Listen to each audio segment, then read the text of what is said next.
ഞാനൊരു കാര്യം ചോദിക്കട്ടെ? നിങ്ങൾ നന്നായി കുക്ക് ചെയ്യുന്നു വിചാരിക്കുക. നിങ്ങൾ അത്യാവശ്യം സ്പീഡിൽ ടൈപ്പ് ചെയ്യും. അറ്റ് ദ സെയിം ടൈം നിങ്ങളുടെ ഫ്രണ്ട് കുക്കിംഗിൽ എവറേജ് ആണ്, പക്ഷെ ടൈപ്പിംഗിൽ വെരി ഫാസ്റ്റ് ആണ്. Now tell me who should cook, who should type?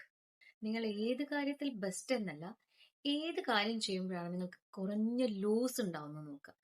That is lower sacrifice is equal to comparative advantage. ഈ എക്സാമ്പിൾ പറയുന്നത് നോക്ക്. Person A, person B. Person A 1 hour 10 meals cook ചെയ്യും, 1 hour 5 പേജും type ചെയ്യും. At the same time person B 1 hour 6 meal cook ചെയ്യും, പക്ഷെ 12 page type ചെയ്യും 1 hour.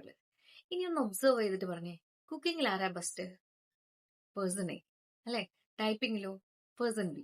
ഇവിടെയാണ് ട്വിസ്റ്റ്. അതായത് ഇവിടെ പേഴ്സൺ എ ടൈപ്പ് ചെയ്താൽ നമ്മൾ സാക്രിഫൈസ് ചെയ്യാൻ പോകുന്നത് 10 മീൽസ് ആണ്. At the same time person B type ചെയ്താൽ നമ്മൾ സാക്രിഫൈസ് ചെയ്യുന്നത് 6 മീൽസ് ആണ്. അപ്പോ കുക്കിംഗിൽ കമ്പാരിറ്റീവ് അഡ്വാൻറ്റേജ് പേഴ്സൺ എക്കും ടൈപ്പിംഗിൽ കമ്പാരിറ്റീവ് അഡ്വാൻറ്റേജ് പേഴ്സൺ ബിക്കും ആണ്. So comparative advantage means lower sacrifice. അതായത് ഓപ്പർച്യൂണിറ്റി കോസ്റ്റിലാണ് കമ്പാരിറ്റീവ് അഡ്വാൻറ്റേജ് ഫോക്കസ് ചെയ്യുന്നത്. അതായത് കൺട്രീസ് ഏത് പ്രൊഡക്റ്റിൽ കോൺസെൻട്രേറ്റ് ചെയ്യണം, ഏത് പ്രൊഡക്റ്റിൽ ഫോക്കസ് ചെയ്യണം എന്നൊക്കെ തീരുമാനിക്കുന്നത് ഈ കമ്പാരിറ്റീവ് അഡ്വാൻറ്റേജ് തിയറി കൂടി കൺസിഡർ ചെയ്തിട്ടാണ്. അപ്പൊ ഇത് ഇന്റർനാഷണൽ ട്രേഡ് തിയറീസിൽ മാത്രമല്ല applicable, can be applicable to our personal life, professional career. ഇതൊക്കെ ചൂസ് ചെയ്യുമ്പോഴായാലും നമ്മൾ ഇന്റർനാഷണൽ തിയറീസ് ആയാലും ഫൈനാൻസ് തിയറീസ് എല്ലാം ആയാലും നമ്മൾ റിയൽ ലൈഫ് അതിലും അപ്ലിക്കബിൾ ആണ്.